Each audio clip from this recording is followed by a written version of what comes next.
L'appartement, vous ne le verrez que sous forme d'images de synthèse, le lieu est ultra secret. À l'intérieur, des centaines de capteurs, ils analysent l'air, les consommations, les déplacements, des données qui, une fois compilées, en disent sur les habitants beaucoup plus que nous ne pourrions l'imaginer. On est assez à la pointe de la recherche ici, il y a encore des inconnus, mais la personnalité, l'état psychologique, la motivation diffusent dans la physiologie, la neurophysiologie, la contraction musculaire, le comportement. Et donc on arrive à identifier ici ces états mentaux, ces états psychologiques dans la façon dont on bouge.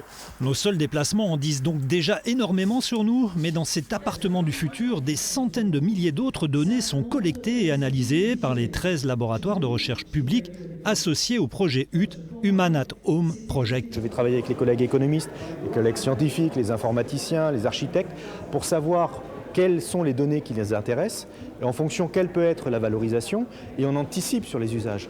Anticiper les usages pour mesurer le niveau d'atteinte à la vie privée et trouver des mesures juridiques efficaces de protection des données personnelles. Aujourd'hui, les GAFAM, Google, Amazon, Apple, Microsoft et Facebook sont les seuls capables de traiter les milliards de données existantes. Un pouvoir exorbitant, tout orienté vers la recherche de bénéfices. Ici, on prend le contre-pied. En fait, ce qu'il faut, c'est vraiment basculer dans une autre dimension, de se dire qu'au lieu d'avoir une innovation toujours tournée vers l'économie, eh bien, c'est d'essayer de penser une innovation tournée vers l'être humain. L'expérience doit se poursuivre encore sur 2 années, mais déjà chercheurs et partenaires privés envisagent l'étape suivante, l'immeuble connecté.